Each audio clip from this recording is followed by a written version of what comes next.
Welcome to Amazing Indiana Music Stories.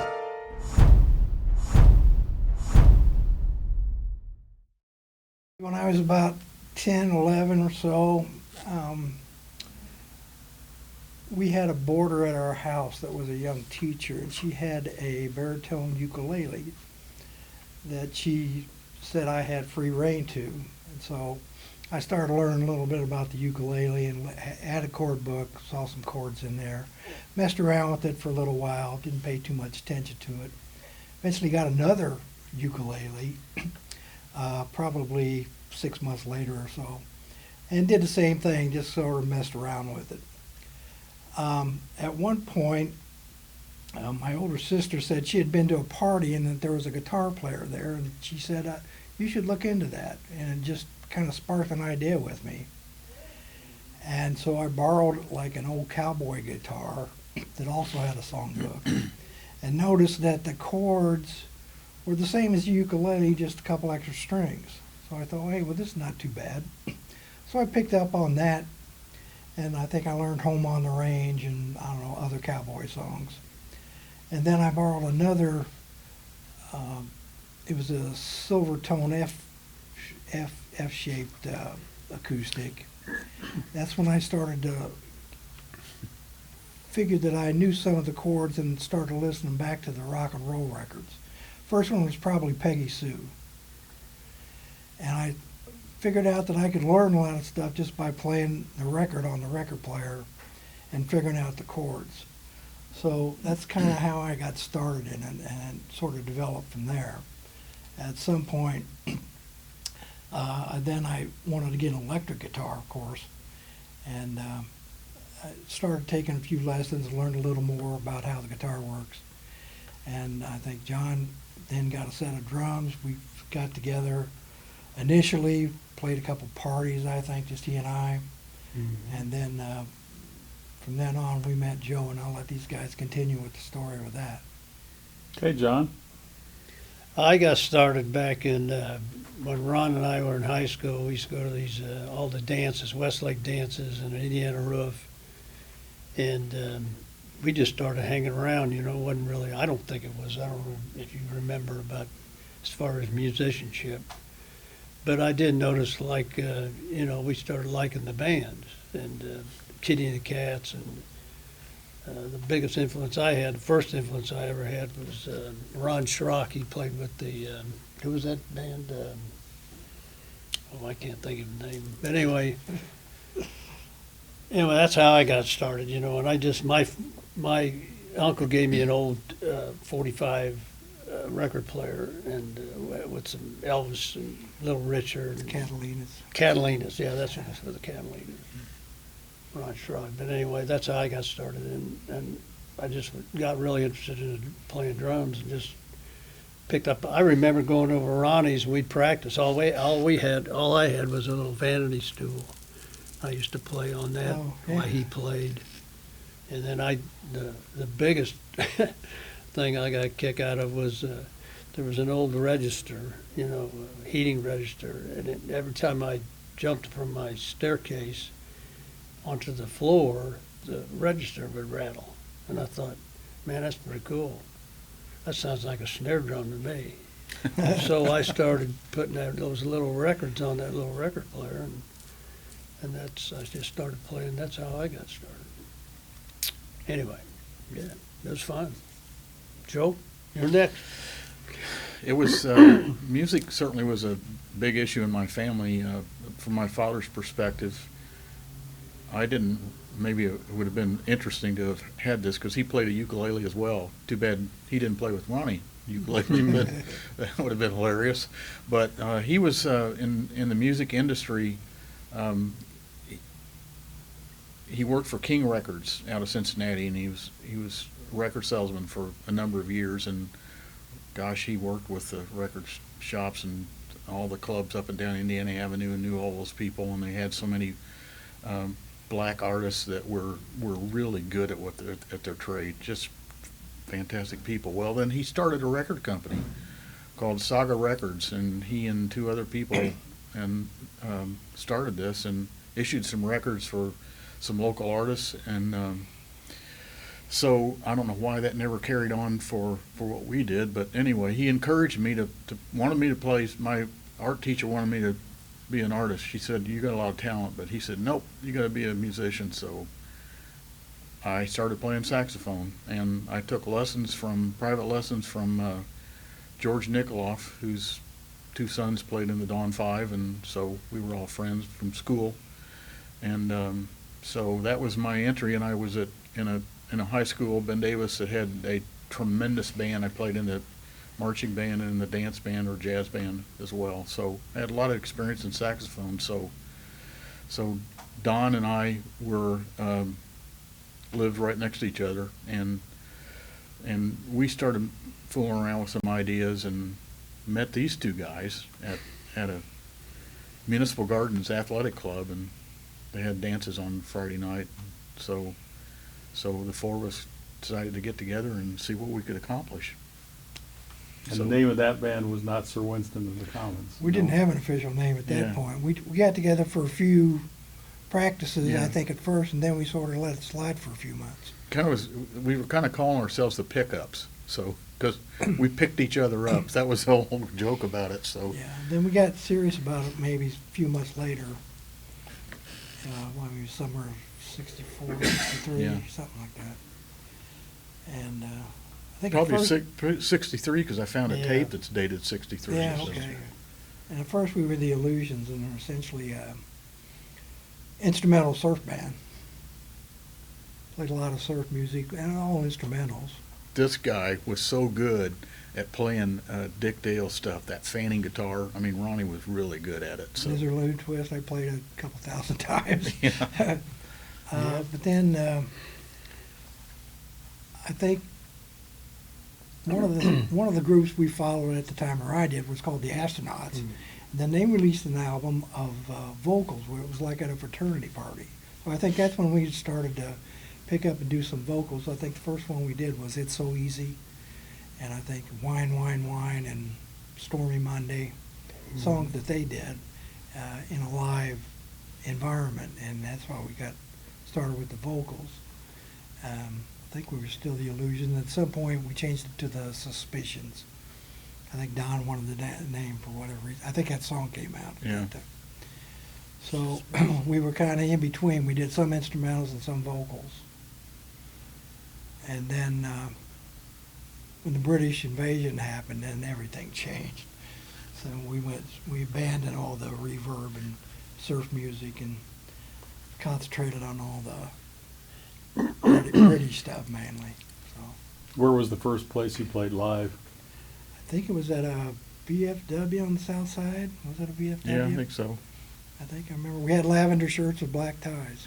I think we had a horn for a speaker, Mhm. right? Some horn that Don came up with. And one microphone. And then where you got that horn. I think we made $5 a piece, which is about as much as we make these days. Went further back then. Yeah. So you're getting going, you're starting to play live in environments that are possible, and you're the Suspicions. What's the transition then from the Suspicions to becoming Sir Winston and the Commons? We got in contact, and I don't know if you guys can remember how exactly, with this booking agent. Well, I think that was through the other band, Suspicions, No. or through Rick Eilers. Yeah. Okay, you're right. So Rick Who was Eilers the had drummer that lived over there? The drummer lived not too far from you. Yes. I don't. That was Rick, that was Mark IV, wasn't it? Yeah, Sir Richard and the Mark Mark IV. IV, That yeah. was, That was before or that. Rick. Initially at before that that? time they were Rick and the Riots. So Yeah. Rick and Wright. Yeah. So they introduced us to their agent, which his name was Bob Kelly, and Bob, it was really Bob and his wife Jackie, who was listed as our agent. And so Bob said, "You guys need to get with the program and really let's come up with a different name." And so I actually have a picture of a drumhead that I don't know if you remember, Winston C. in the Commons. Mhm. Yeah, that Yeah, was I your remember first that. drumhead. Yeah. So there was that name for a while, and Bob was kind of devious in the way he handled things. And so he started booking us at these college dances as being direct from Liverpool. So we'd had our fake British accents, and well, that was all well and good, except we played Indiana Beach that way, and except we played this all-campus dance at IU, the Grum Dance.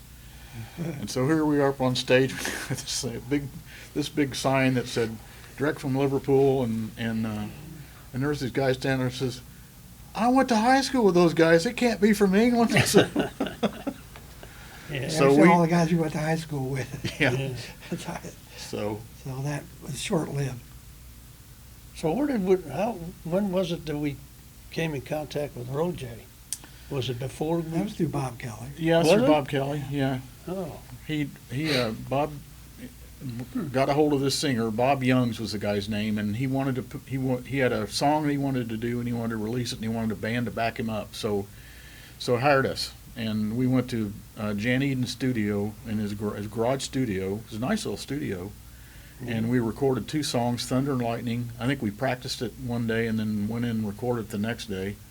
And the other song was Miss Jancha Jones. He had these 2 female singers that backing him up, so that was kind of a funky song. But anyway, really turned out pretty well as a recording. And John and I have joked around about this from Yeah. time to time about we should have really redone it on our own, but we didn't. So Thunder and Lightning, Sir Winston. That was your first recording? Yeah. And that is a favorite of mine. I didn't know it was the first time you guys recorded it. Yeah. yeah, cool. And that led to what then, after that? Well, I think with the outbreak of the British invasion, there was a ton of places that opened up to play. So I think the timing was right.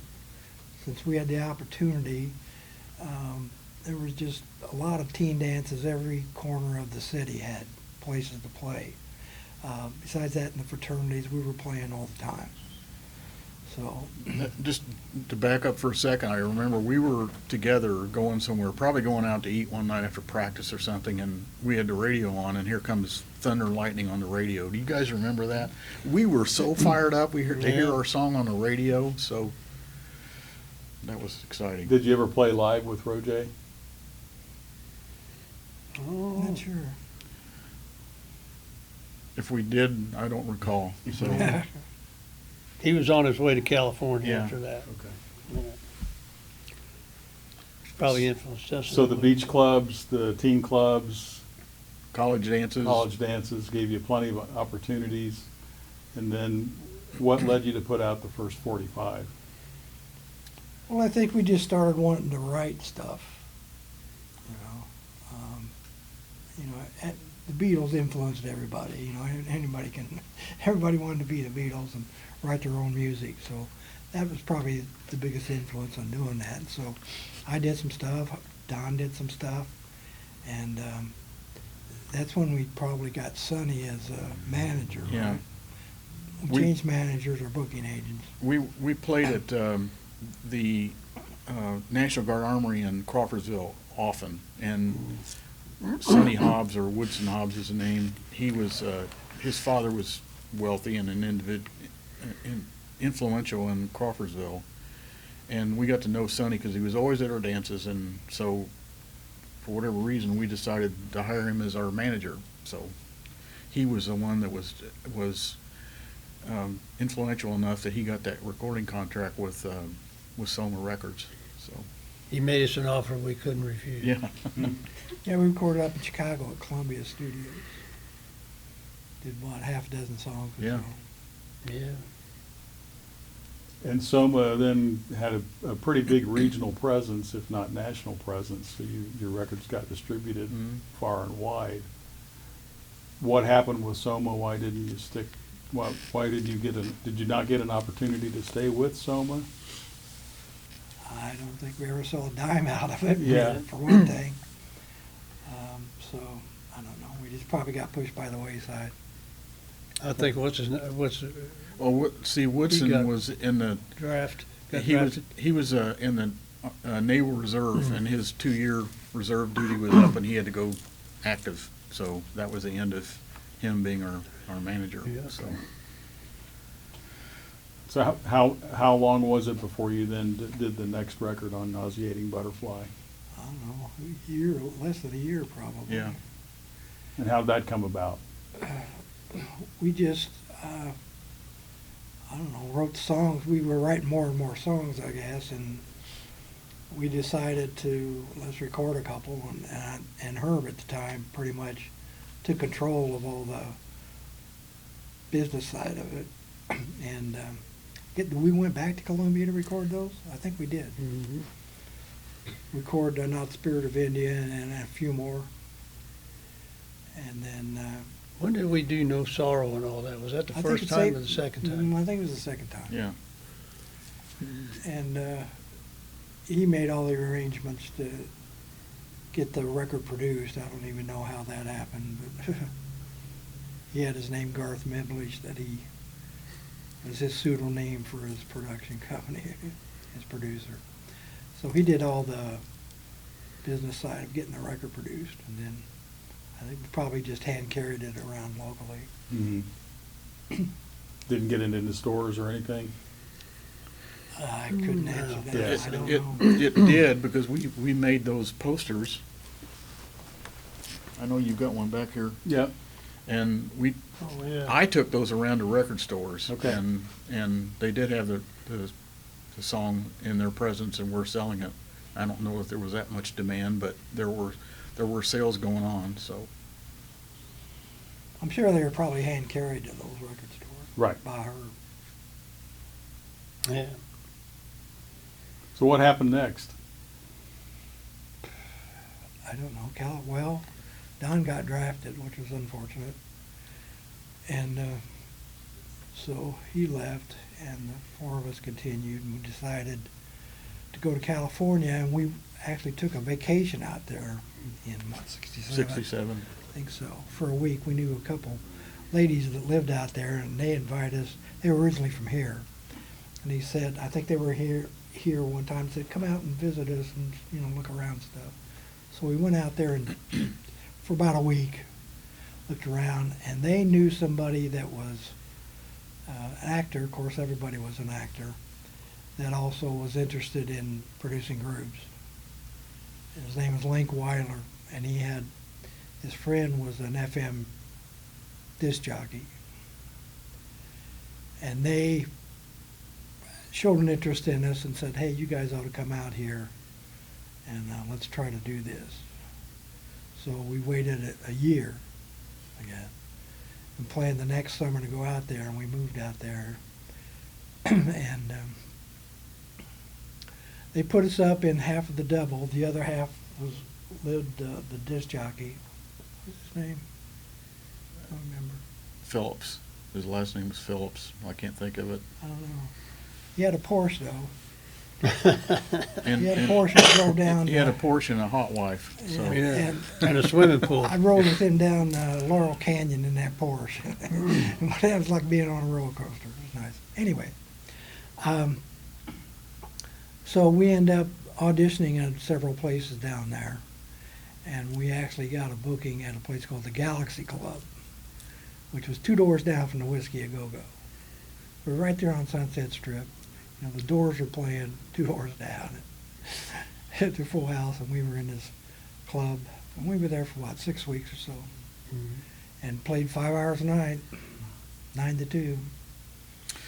I was going to mention that there was 4 these guys that signed us to be our managers. There were, Ronnie mentioned 2. There's a third guy, I can't remember his name, but the fourth guy was Mafe Nutter, who had formerly been the lead singer for the New Christie Minstrels for a while, and then he went on to quite a bit of fame after that. But those guys really were. Oh, they also managed Big Mama Thornton, so that was their claim to fame from that standpoint. So. Because he did back after, probably in the late 70s, what's his name? Who's the cowboy?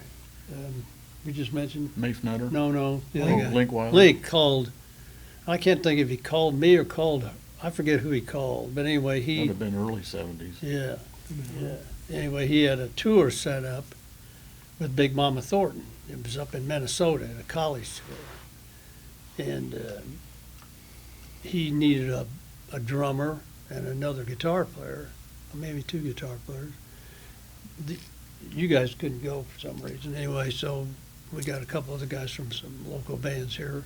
Mike Holmes, and I think Wilkerson, Dave Wilkerson. So we went up there and did a tour with her and had a bass player. Dale was the name of the bass player, black guy, big black, but he was a really good blues player. And I'd be playing and everything. He said, you know, if I had you for more than a couple of weeks, I could make you into a blues drummer. And I never understood that till years later. I went and played with part-time with a country and western star. I can't think of his name. He was pretty big locally, but he also went to Nashville. And he told me the same thing. If I had you for a week, I could make you into a country drummer. And that's when I started thinking about, you know, because I was always playing the way I wanted to play or play from influences. But it's more about not what you hear, but how you feel, how you make people feel. And I kind of always remembered that, you know, because there was a different feel to playing blues and playing jazz and it just had a different feel to it. And I think once you locked into the feel that you could, you know, that other people would pick up, then you had it made. And you hear it all the time. You hear Ringo had it, Charlie Watts had it. You know, they were simple players, but they just had a good feel to it. A lot of other drummers do too. You don't have to play all over the place to get that feel across. That was interesting drumming that influenced me back then, which was kind of neat. We didn't mention early on, but probably at least worth a mention is that we were in a battle of the bands at a club called the Party Time. It was up on Keystone, and I think that was when we were still with Kelly. And so we won that contest, that battle of the bands, and we won some suit jackets, I guess. They got us. They were really funky. Gold lame. Yeah, gold. Yeah, and then Leon's Taylor. Yeah, that's right. And then from Sachs Brothers we got an organ. So it was a Lowry organ, console organ. So it was kind of like, what are we going to do with this? So, and everybody says somebody's got to learn how to play this. So, I guess it's going to be me because I'm just playing saxophone. So that's how I got started playing keyboard on a Lowry console organ. So, and went on to later on get my dad bought a Wurlitzer electric piano for me, and later on I got a Vox organ. So. And the B3. Yeah. And eventually. The Leslie. Yeah, I got a Leslie. And remember hauling that damn thing around? Yep. So California, you get some opportunities out there. You did some recording out there. Yeah. We did, but I couldn't tell you where those are at. Oh, we have Was them. We have them. You haven't. Tim had them. Tim got them. Really? I think Joe had them, and now Tim has them. Happy to provide copies. Tell them about the story.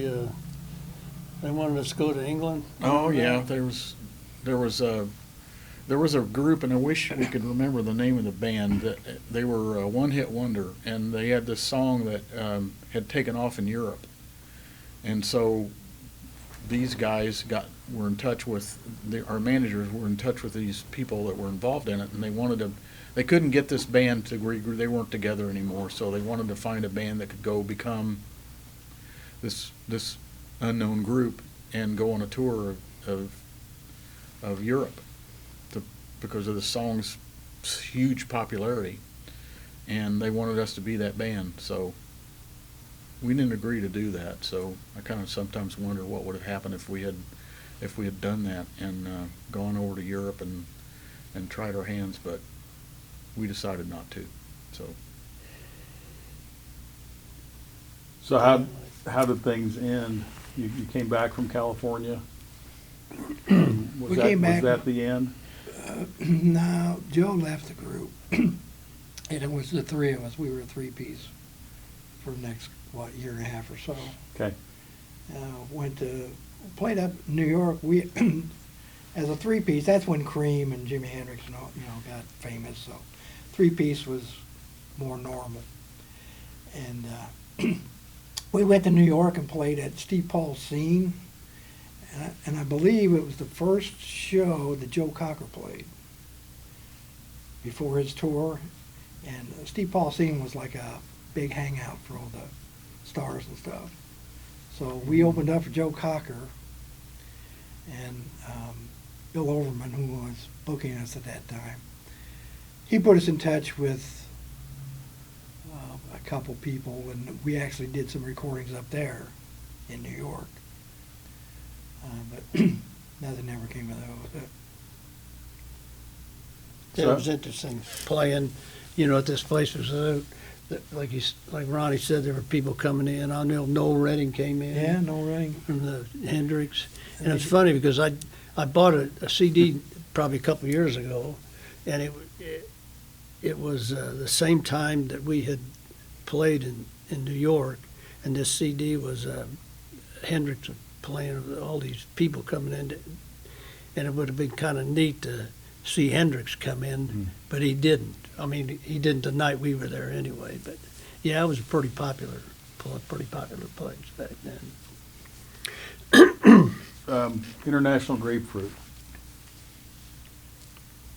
What's the story on that? It's hard to say. I don't know that I really knew those guys. Herb, I think, got in touch with them, and they wanted to record a song of ours. And they did. Herb and I wrote a song called Every Night, and they recorded it. And I don't know that I ever met them. But you didn't play on that or anything? No. Okay. No. There were questions. Yeah. He did. Now answered. We went up and recorded with, who was it? The Boys Next Door? Two of them? Yeah, it was Oh, yeah. Steve Lester and Jim Koss brought this Yeah. song to us, and It was, um, it wouldn't cost, it was, Dry Adams, Bread? Jim Adams. no, Dry Bread? No. Mason Prophet, those guys.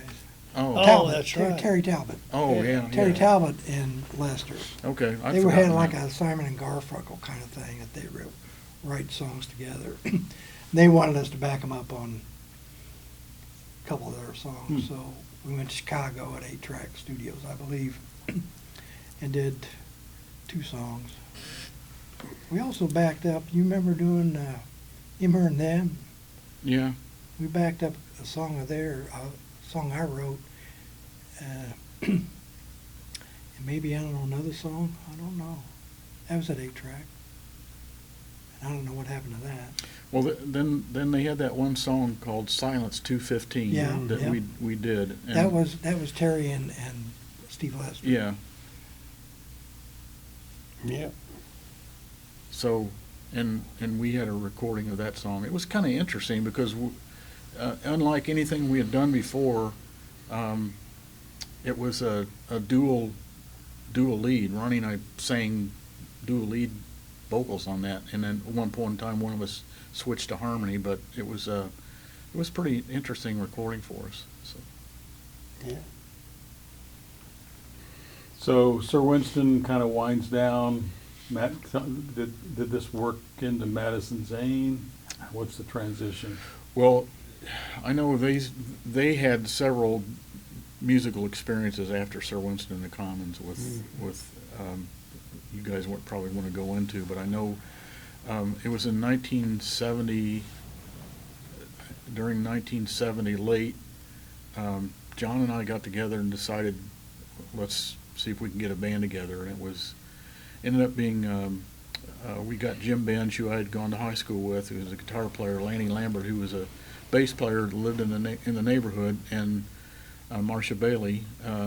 We formed that group called Madison Zane, and that group went on for a long time, although a lot of changing pieces. John stayed for a while until you you went to California. Yeah, so. I got a call from Herb, and Herb was he went back out there and tried to make it again, and he called me and needed a drummer, so I just went out there and we did some recording. We did a musical score, which was interesting. It was just a B movie. I don't even know what the name of the movie was. And then he got hooked up. He started doing scores. Yeah. Right. Lead sheets. Lead sheets. Yeah. Did a lot of that, and we just went and jammed around different places, tried to, pick up on some other gigs we might be able to get hold of. We'd go into Palomino Club. It's called the Palomino. It's a country and western. They had an open stage night on Monday nights. We went in there and I set my drums up and he just played guitar, and we just played, just jammed. Anytime we get a chance to, we do stuff like that. And then we became stagehands too for a while. We picked up equipment from bands at the airport. I mean, just anything we could find. But I lost a friend of mine, so I came home, went back out, and it wasn't the same. I think I started. Was that before or after Cock Robin? We were in a band called Cock Robin and Gondarvis. That was a good band. Fusion band. Yeah, Fusion. Yeah. Mike Holmes, a really good guitar player. He was in that band with Toby Gray. Toby Gray. He's out in California now. He's got a band out there. They do a lot of Couple stuff. CDs too. Huh? He had a couple CDs. Yeah. Yeah. There was I'll back up just a minute because I have pictures of us playing together with Don Basor, and he had these bullets that he had brought back. He's wearing them around around his chest, and we played this job up in Lafayette. I don't know how we got this job or what it was, but that was after he came back from Vietnam, and I guess we played that one job together, and then Don was pretty restless, and he had a lot going on and was trying to get over the whole Vietnam thing, so kind of messed with him like it did a lot of people. But then he was over trying to, I met him down at the Musicians Union, and he was trying to get a band started, and I can't remember who was with him down there, but he was trying to get this band together called Sluggo. That was going to be their name, but I don't think anything ever happened with that. So We played one job. you did play one job? Yeah. Played Military Park. Oh, okay. And it was during a protest or something, and they had this big sign up As Sluggo? Sluggo on it, and Basor would come out before we started playing. He'd push his fist right through the sign, Sluggo. Yeah, that was fun. That was a good band. Well, Tell them then, about the time. We have to back up. Back when we were all 5, we go to Chicago, a place called the Cellar Club. Oh We yeah. rent buses. We take 2 bus loads of fans with us, which was pretty nice. And they thought we were crazy up there. Place called the Cellar. It was a big That's in Arlington Heights, right? Arlington Heights, Yeah. yeah. it was the home club of the Shadows of Night. Yeah. Shells Night, Saturday's Children. The Mods, remember seeing those guys up there, so. So that was a fun time. Yeah. Our fans went with us. Yeah. Like the Fever. Yeah. So things kind of drift apart. Well, it was back to Madison Zane. John left, as he told that story, and then Ronnie and Glenn Weaver joined the band, so that Madison Zane became a 6-piece band, and I don't think that lasted, I don't know, maybe 6 months or so. Something Ronnie, like that. think maybe about that long. Yeah. And then Ronnie and Glenn left, and that's when they started the whole anonymous venture. So. Okay. Now, was this the same Marcia that went? Yes. That became Yep. part So, of that? so Madison Zane's over here with different people, and they're over there with Anonymous trying to get things going with a really superb album that they put together, Right. as you know about. So And how long did Anonymous stay together? Just to do the album, we never played officially Right. as anywhere. So it's maybe a year, less than a year? Yeah, that just turned out of, I think, some Sunday jam sessions. We used to get No, I together. thought we played at Crazy Al's. That was back then, and late after we recorded that in '75. That was Jay Ryder. Yeah, Jay Yeah, Ryder. Jay Ryder. Yeah, Jay Ryder's pretty much almost anonymous.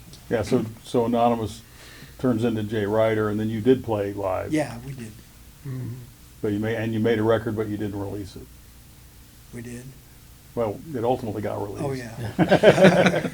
So you have an Anonymous that made a record but didn't play live, and then Yeah, you have that was Jay just- Ryder being a live band. Anonymous, excuse me, was just a fortunate occurrence. My friend Jim Spencer, who originally used to live down the street from me, and I don't know how we got together, but he and I used to get together every so often, just trade songs, and we'd written a few songs together, and we're pretty good friends. And he ended up moving to Milwaukee, and just out of the blue one time, he said, "Hey, you want to do an album?" I said, "Sure."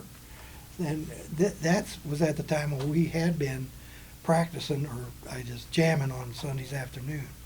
So when that opportunity came, we just put more focus on the Sunday afternoon jam. Said, "Hey, we're going to do this record," and Anonymous came out of that. Now, did you record that in Indianapolis or up in Milwaukee? Milwaukee. Okay. We went up there one day and did all the instrumentals. Yep. We'd practiced pretty hard before we went up there, so it went pretty quick. We did all the instrumentals, and then we went back, I don't know, a few weeks later to do the vocals, and then later on, a couple weeks after that, went back and did the mixing. But it was in a garage.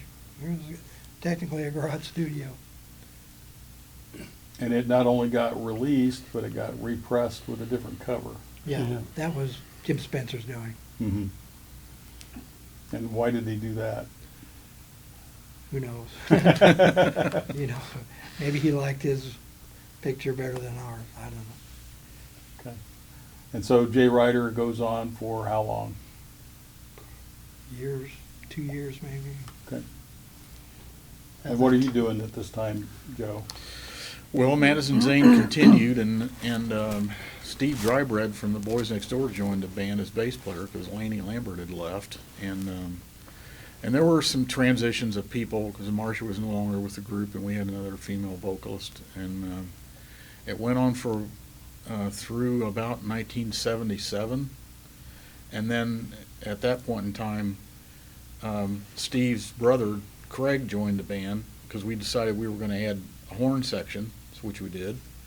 So we changed our name to Raz, and we were playing disco, funk music, and that kind of stuff. And it was a fun band because we had eight of us, and we played a lot of jobs. And but then disco died. So what are we going to do now? So all right, so here comes another change. So Raz is no longer. So now we're the Carlton Taylor Band. So and that band went on for about through 1985, and we had Carlton Taylor Band had an opportunity. We entered a contest called the Marlboro Talent Roundup, and we did this. We had put together this medley of songs, and I wish I had a recording of it. It was so good. And but anyway, we won this contest, and by winning this contest, they paid us $5,000. We opened for Barbara Mandrell, Ronnie Millsap, and Ricky Skaggs at Market Square Arena, and then we went to Bill Gaither's studio in Alexandria and recorded an album of all original songs. The album's called Indiana Lady, and Don Aveglaben, or who goes by the name Don Carlton, wrote almost all of the songs. So I've had the good fortune of working with some superb songwriters, and Ronnie Matelic and Don Aveglaben. So. And I have fond memories of all those days and all those times. So and I left the band, Carlton Taylor Band, because I had 2 sons at that point in time to raise, and that became my priority. So You had some nibbles throughout all this time with major labels. Sir Winston a little bit, maybe. I don't think so. You don't think so? Okay, I might have that wrong. But I know that was what everybody wanted back then, because there really wasn't an alternative to being on a major label. It was just play live, make a few records. Never made any money on those, so the goal was always to try to do something to get on the radio, something to get on a major label who would, at least in theory, start paying some of your bills. Well, I think when Ronnie and I, Herb went to New York, I think that producer, when she told us, you guys are, I think that's what maybe not Dryden, but Overman wanted to, get us on a major label back then, but I don't know who she, I think she was at CBS. Maybe she was at CBS. I don't know, I don't remember. But it never happened. she kind of sent us packing, as I remember. She goes, you know, you guys need to be more original. You sound like somebody else, you know, because I think it had, like, you know, you're talking about the three-piece band. Yeah. You know, we still had the flavor, you know, our influences, you know, Hendrix and Cream, but he always wanted to add which, you know, added another player. Remember that? But we just never got around to doing it. May have changed the sound a little bit, but I suppose Jim Spencer's responsible for the creation of the fact that you were on a major label, because that was what he named it, Yeah. which is kind of a send-up of the whole, Well, that's industry. Spencer. He was always very right wit. From think of it this way, from nauseating butterfly to a major label. That's quite a transition. There you go. You made the big leap. Yeah. So you get into the 80s, 90s. What do? Are you still playing? Or raising families, working? Yeah, John and I and our bass player Greg, we had a three-piece band for a while where we would do weddings and various private functions. It was just mainly cover music. But it wasn't your focus in life anymore. It was sort of a side thing. Well, yeah, it was just a money Yeah. thing. Sure. Sure. and then we retired Yeah. in 2016. We played a job, and we played that job. It was a reunion. Yeah. And after we Out got in done, Danville. no, this is not Ritter High School. Oh, it was Ritter. Okay, that one. So then afterwards, we thought, well, hey, you guys want to start? You want to start doing all originals? And I said, yeah. Well, where are we going to play? Who's going to hire us? And there were places to play in Fountain Square and different places where that's all they wanted was original music. So we got back into it. Said, well, we need to practice more. So we started practicing a couple times a week and started getting serious into it. And we were playing, found some places in Fountain Square and State Street Pub out there on the east side. And Now, this is as the door jams. the door jams, yeah. Yeah. So we thought we were gonna, it'll happen again, but it just never got off. I think, what was it, the Pandemic. COVID pandemic Yeah. kind of put us, Yeah. Yeah. We were supposed to Stopped play that all week, that. and then the whole country shut down. Yeah. So we were done after that point. And had it not been for that, I think there might have been a chance for the door jams to, because by this time, Anonymous and Jay Ryder are legendary recordings. The Anonymous record, as you know, is sought after. Sir Winston's well respected and loved. You might have had a chance to do something with the door jams had the world not changed so dramatically. Yeah, well, coulda, shoulda, woulda. Yeah, well, that's the way it's life. The triad right? of regret. Yeah, but the good part is you did get back together. You did put together a fantastic set, which I saw at least 3 times, and every one of them was a little different, which I loved. And then on top of that, you recorded a CD, and you recorded 4 other tracks that are up on Bandcamp. Mm-hmm. So that's a great gift to the world that documented, the magic that was happening in this band, as far as I'm concerned. I'm not supposed to be talking so much. no, that's fine. I still think it has, regardless of, we were a type of band, but I think when we decided to start doing originals back in the 60s, I think that changed everything. Yeah. We didn't want to be a cover band anymore. We were tight for a lot of reasons, because we were very particular about what we did and how we did it, and I think not being a loose fit group. I mean, as close as we were, and even when Don was around and Herb was, and at the 5 of us, we worked really well together as a unit, and I think we got along and agreed on most everything we did. So we were really The other fortunate. thing, I think we played songs we wanted to play. Yeah. We liked to Yeah. play. It wasn't just necessarily top 40 songs. We played album cuts, at the time. I just remember we played at, I don't remember where this job was, and I just remember we were playing an after prom, and they kept saying they wanted, I don't know, Yeah. they wanted I don't know, Yeah. Alice Cooper, I don't know who it was. And so I just said, hey, we can't, I said, I got a surprise for you. We're going to do this brand new song by, let's say it was Alice Cooper. I don't remember for sure, and we just got word that this song has just been released, so we're going to introduce you to it tonight. So we played one of our original songs and told them it was this artist, and they're all going, yes, yes. Yeah. Herb came up, and we used to take songs. He took "Help Me Rhonda" remember that? "Help Me Rhonda" by the Beach Boys, and we did a blues shuffle. We used to rearrange. Matter of fact, we got fired at Indiana Beach. For doing that. So we come back, and I think we did a Three Dog Night song, "Our Way." And remember that? He wanted us, so we came back. That's when we got fired. And he said, "No, you're not doing that. You're not doing that. That don't sound like the song." So he fired us. How many times did you play Indiana Beach? Oh, A few, Yeah. half dozen maybe. yeah. And how about Lucene? The place in Scene Town was a good Square? place too. Yeah, we were good friends with Tom. Yes. And that was one of our mainstays, I think. The scene in House of Sound, I think, were our House of two. Sound, Plainfield was a great Yeah. place. Westlake, Yeah. Flame Club, Sherwood Club, Tiger Go-Go. Tiger Go-Go. There's just tons of places to play. Yeah, it was a lot of fun. And nobody thought much about the future when you did back then. And I want to say, on behalf of Indiana Music History Project, I'm grateful for you guys for saving stuff, especially Joe, who's got more stuff than I can imagine, and more stuff than I know, and it keeps coming out. So, we're pleased to be able to document that.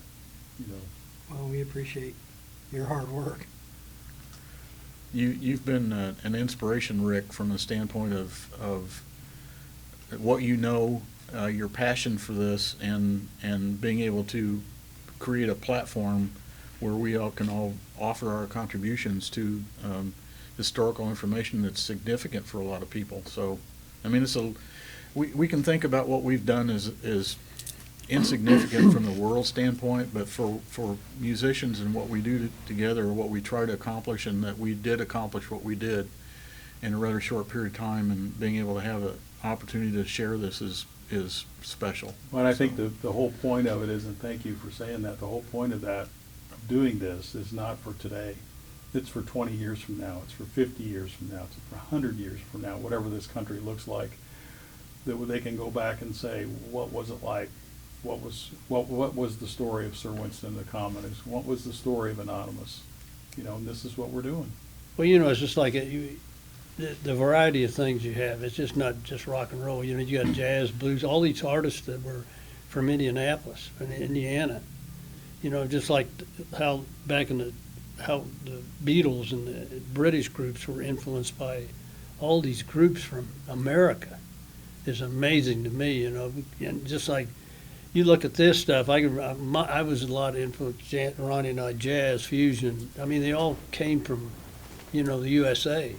Blues and all that stuff. And Joe and how his influences were, and it's kind of neat just to walk around here and see what's available. And like you said, 20 years from now, 50 years from now, people are going to look at this and say, hey, how Indiana, and how the music affected not just, people talk about New York and Chicago and L.A. It was right here too, and how the influences the bands from all these eras from the 30s and 40s, Indiana Avenue, and all them, all these hot spots back in the day. The way I like to look at it is that Indiana fed the big cities, and it's not just Indiana. It's Iowa, it's Nebraska, it's Minnesota. It's all the talent that the homegrown talent. You get opportunities, or you get a connection, and you go to where the better money is and the better opportunity is, which is why all the Indiana Avenue jazz guys ended up in New York and L.A. and Chicago,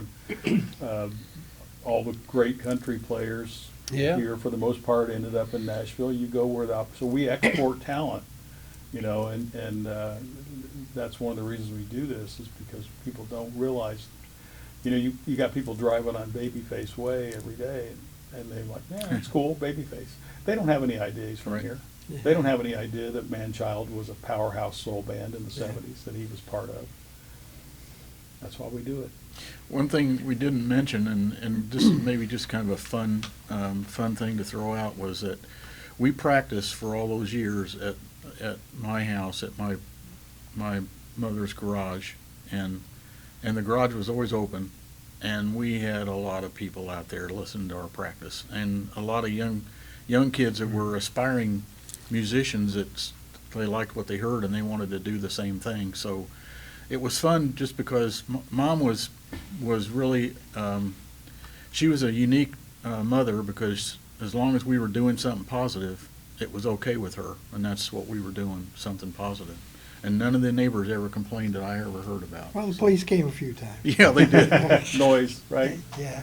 Noise You know, and- maybe too, that, you know, you see all this trouble we've been having here in the city, you know, people killing each other and all these kids, you know, be interesting to see if they had more, you know, places where kids could play music, Mhm. you know, instead of running around doing what they do. And music makes a big difference in everybody's lives, that's for sure, you know, regardless if they want to admit it or not, you know.